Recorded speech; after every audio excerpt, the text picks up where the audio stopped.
I am very sorry कि मैं यहाँ बैठ के ये बात कर रहा हूँ, क्योंकि बाद में ये कह देना आसान है कि काश वो यहाँ लैंड कर जाता, यहाँ लैंड कर जाता। लेकिन मेरा ज़ाती ख्याल ये है कि इतना एक्सपीरियंस्ड क्रू हो, इतना एक्सपीरियंस्ड पायलट हो और उनको पता हो कि जहाज़ ख़त्म है, तो उस वक्त out of the box thinking करना बहुत ज़रूरी था। तो मेरा ख्याल है ये 3 ऑप्शंस अवेलेबल थी जो कि वो कर सकते थे और उनको करना चाहिए था।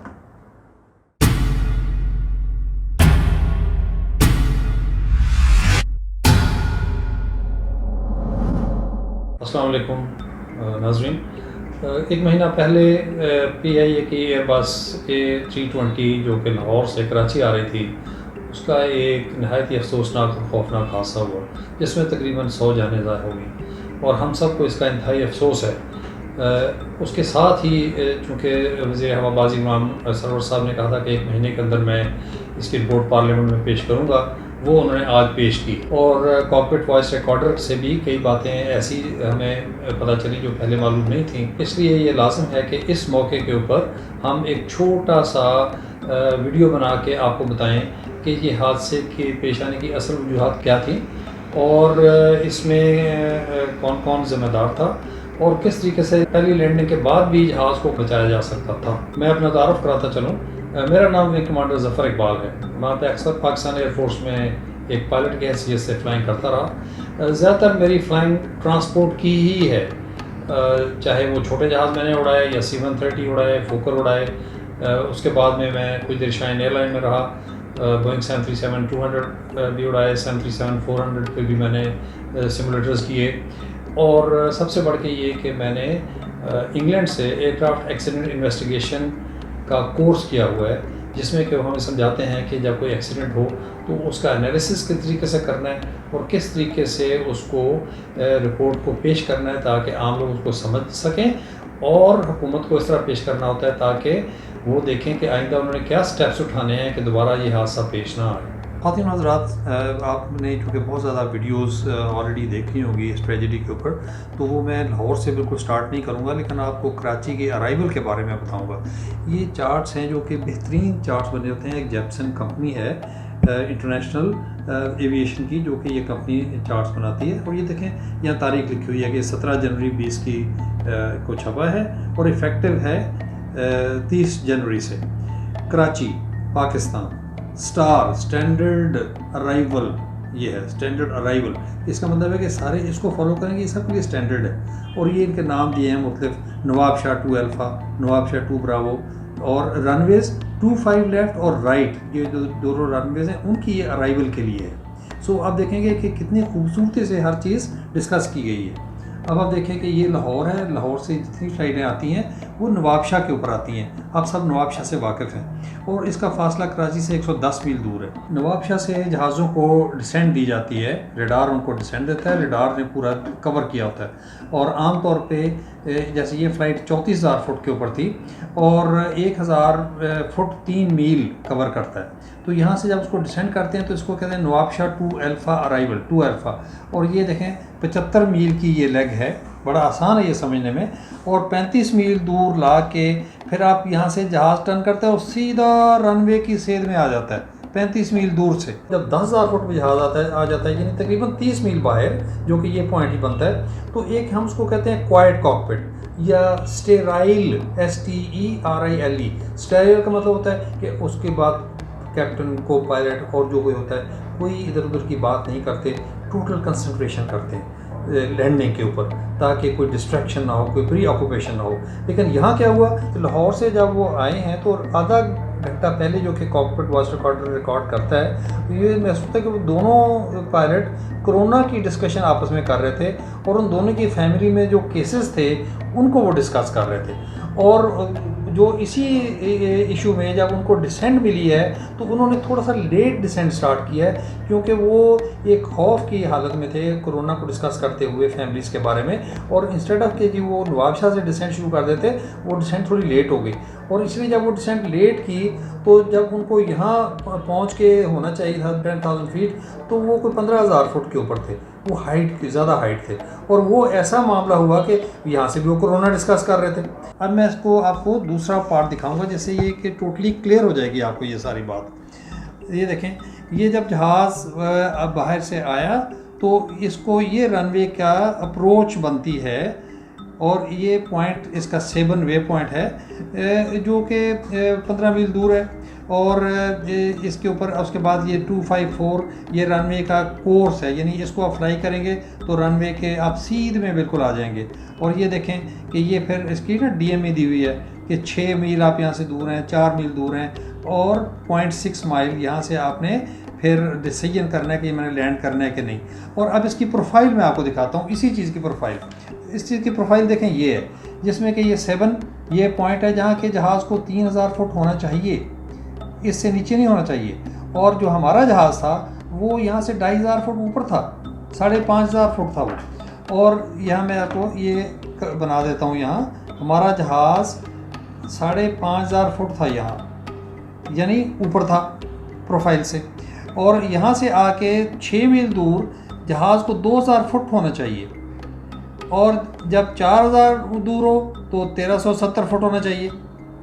देखिए एक एक उन्होंने फुट का हिसाब किया हुआ है। और उसके बाद आप जब 0.4 माइल हैं तो आपने डिसीजन कर लेना है कि यहाँ से मैंने गो राउंड कर देना है कि नहीं, ये टच डाउन के डिसीजन है यहाँ से आप। वरना अगर आपने मिस्ड अप्रोच या आपको इतनी यहाँ तक अगर वो रनवे नज़र नहीं आया तो आपको मिस्ड अप्रोच यानी आपको थ्रॉटल खोल के ऊपर चले जाना चाहिए, या आपकी अप्रोच स्टेबल ना हो तो यहाँ से आपको गो राउंड कर देना चाहिए।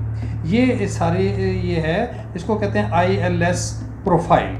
और ILS का मतलब कि यहाँ रनवे के शुरू में एक बीकन लगा होता है जो कि ये एक इलेक्ट्रॉनिक बीम फेंकता है।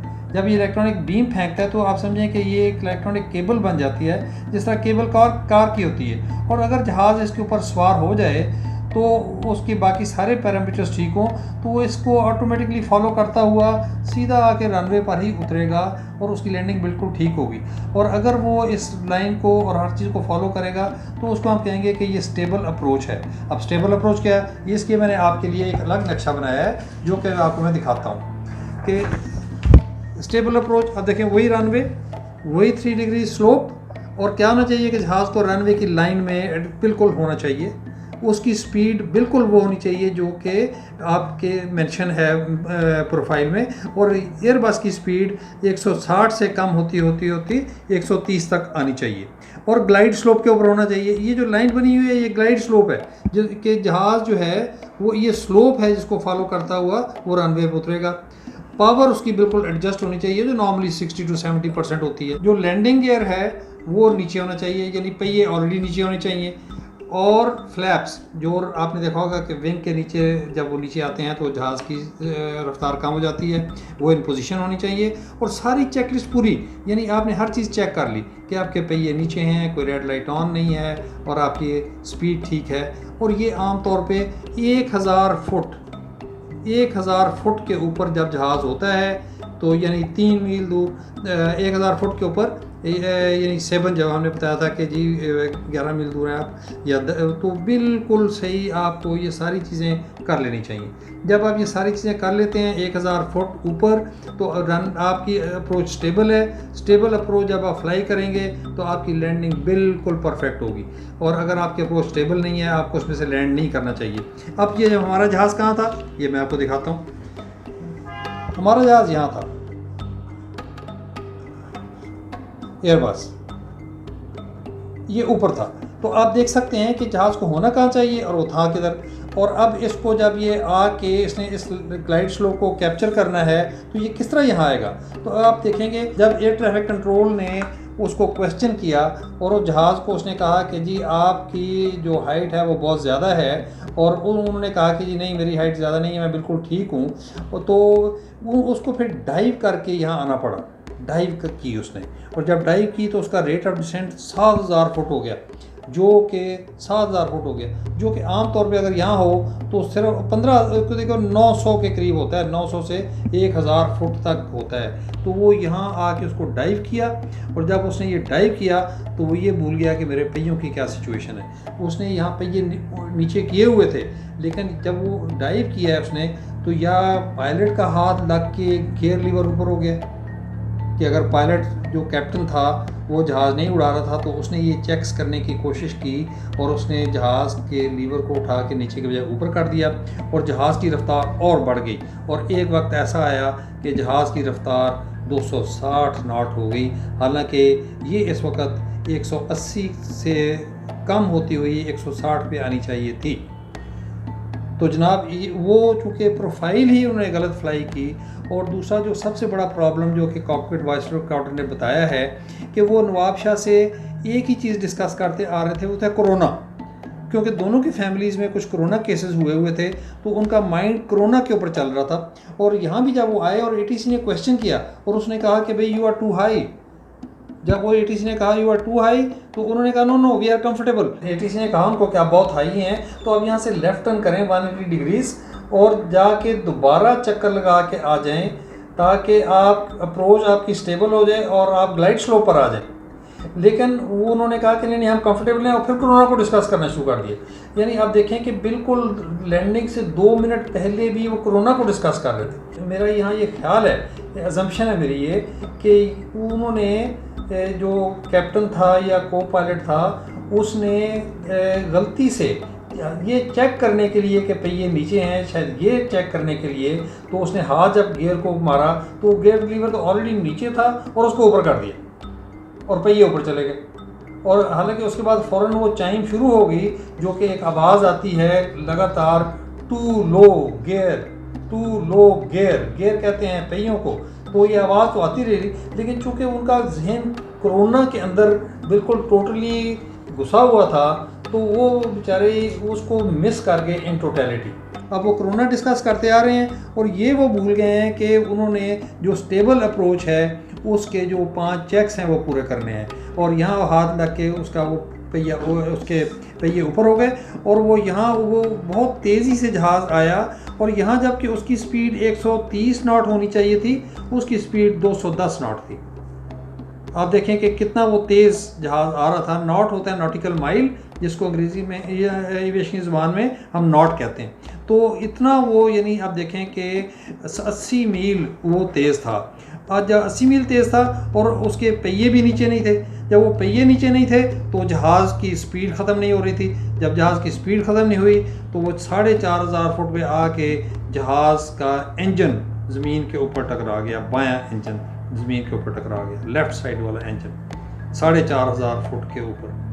और जब उसने पायलट ने उसके विंग को लेवल करने की कोशिश की तो 1000 फुट के ऊपर उसका जो राइट इंजन है वो उसके ऊपर टकरा गया और उसके बाद जहाज़ ज़मीन पर घिसटना शुरू हो गया। 1500 फुट तक जहाज़ घिसटा और यहाँ से उसने फ़ैसला किया कि मैं जहाज़ को ऊपर उठा के गो राउंड कर दूँ। तो उस वक्त तक जहाज़ के दोनों इंजन डैमेज हो चुके थे क्योंकि वो ज़मीन के ऊपर टकरा गए थे। उसके अंदर टरबाइन होता है, टरबाइन घूमता है, वो कोने के साथ टकरा गया था तो फुल पावर नहीं दे रहा था। उसी में फ्यूल पंप होता है, ऑयल पंप होता है और ऐन मुमकिन है कि उसका ऑयल पंप भी डैमेज हो गया हो और उसमें से ऑयल लीक होना शुरू हो गया हो।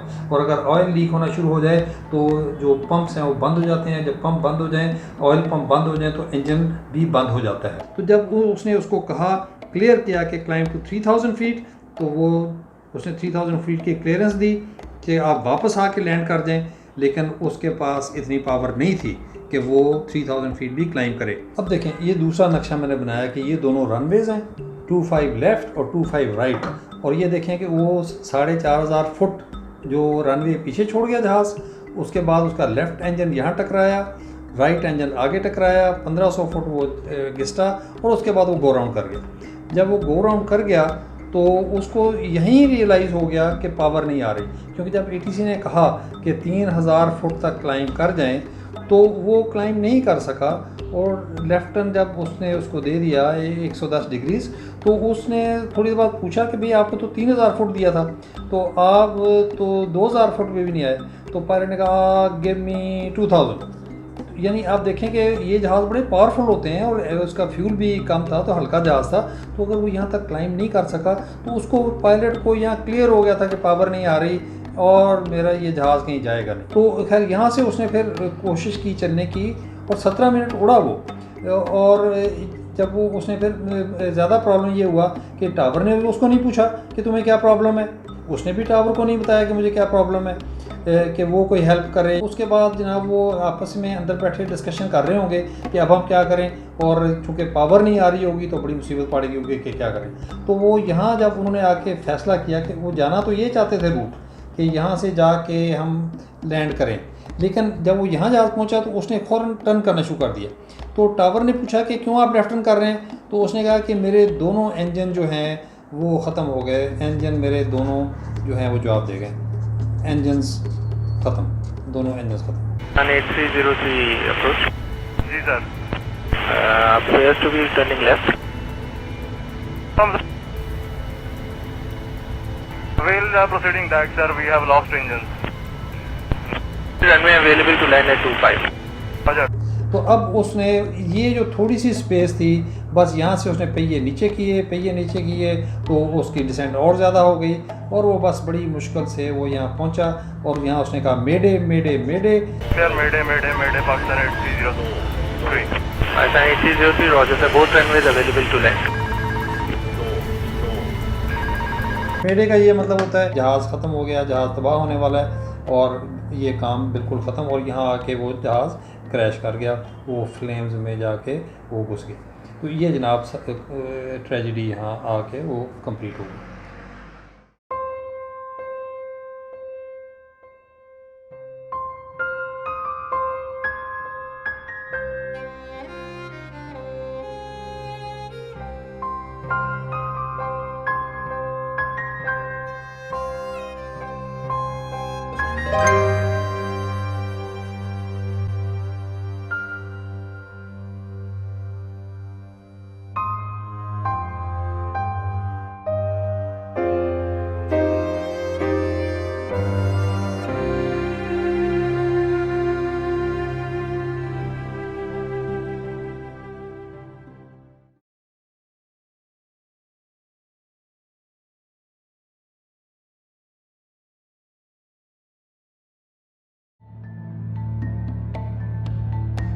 अब मैं यहाँ आपको ये बताना चाहता हूँ कि जब ये एक्सीडेंट हो गया, जो कि होना नहीं चाहिए था, कि पहिए या उन्होंने वो पहिए उनके नीचे थे जहाज़ के, और गलती से इस पहिए जो हैं वो ऊपर उठा लिए गए, तो ये एक अनयूजुअल सिचुएशन बन गई। जब वो गो राउंड कर गए और उनको पता चल गया कि यहाँ हमारे इंजन पावर नहीं दे रहा, तो उनको क्या करना चाहिए था? उस वक्त आउट ऑफ बॉक्स थिंकिंग चाहिए थी, बिल्कुल आउट ऑफ द बॉक्स, क्योंकि नॉर्मल सिचुएशन तो ख़त्म हो गई थी। अब मज़े की बात यह है कि इस जगह से बिल्कुल साथ यहाँ पाकिस्तान एयरफोर्स की एक बेस है, उसका नाम है PF बेस फैसल, और यहाँ प्रॉपर रनवे है जहाँ के ऊपर PF के सारे जहाज़ लैंड करते हैं।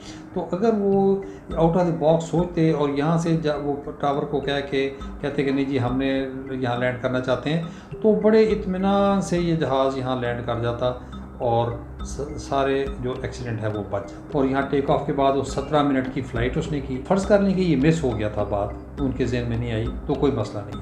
अब वो यहाँ आते तो मैं आपको ये दिखाता हूँ, ये मैं आपको मैप दिखाता हूँ कि ये रनवे 25 लेफ़्ट है और 25 राइट। तो अब देखें कि ये दो टैक्सी ट्रैक बने हुए हैं, डेल्टा D लिखा हुआ है डेल्टा, और ये लिखा हुआ है F फॉक्सट्रॉट। ये फेयरली स्ट्रेट, ये देखें कहाँ से कहाँ सीधा है, और ट्रैफिक तो आजकल है नहीं, ठीक है। तो ये मैं यहाँ बनाता हूँ आप दूसरे नक्शे के ऊपर आपको दिखाने के लिए कि ये किधर बनते हैं। कि ये देखें कि ये यहाँ से ये अगर टारमेक है तो ये टैक्सी ट्रैक है जो कि इसके बीच में से जा रहा है ब्लू, और ये 75 फुट चौड़ा है, और ये दूसरा है जो कि यहाँ से गुजर रहा है 75 फुट चौड़ा है, जिसके ऊपर इसके पहिए अंदर आ सकते हैं। अगर वो out of the box thinking करके यहाँ से पकड़ के जहाज़ को सीधा 1800 फुट के ऊपर टोटल थे, 2000 फुट में भी 1800 फुट पे थे, तो यहाँ से वो लैंड कर जाता जहाज़, या वो इधर से out of the box thinking करके यहाँ से भी जहाज़ लैंड कर जाता। आई एम वेरी सॉरी कि मैं यहाँ बैठ के ये बात कर रहा हूँ, क्योंकि बाद में ये कह देना आसान है कि काश वो यहाँ लैंड कर जाता, यहाँ लैंड कर जाता, लेकिन मेरा ज़ाती ख्याल ये है कि इतना एक्सपीरियंस्ड क्रू हो,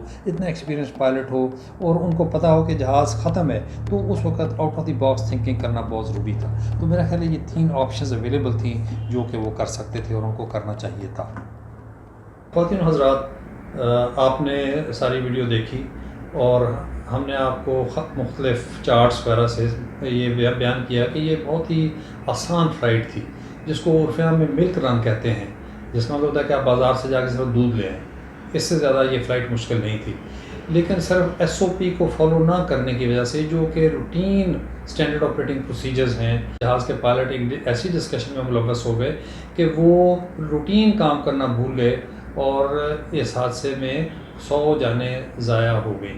आप तुर्किश एयरलाइन को देखें तो उनके पास 300 जहाज़ हैं और कभी उनका हादसा नहीं हुआ। बड़ा अर्सा पहले एक DC-10 का क्रैश हुआ था। एमिरेट्स के पास 100 जहाज़ हैं, उनका हादसा नहीं हुआ। कैथे पैसिफिक, ऑस्ट्रेलियंस, उनके हादसे नहीं होते। तो हमें ये गौर करना बहुत ज़रूरी है कि हम ऐसे अपनी जो ऑर्गेनाइजेशंस हैं, सिविल एविएशन और PIA, हम उनमें कैसी चेंजेस करें कि आइंदा कोई हादसा पेश ना आए। आइंदा ईद पे जाने हुए लोग आराम से जहाज़ से लैंड करके अपने घरों को जाएं और अपने प्यारों से मिले, और इस किस्म का आइंदा कोई प्रोग्राम हम उसकी वीडियो ना बनाएं और अच्छे प्रोग्राम्स की वीडियो बनाएं। बहुत शुक्रिया।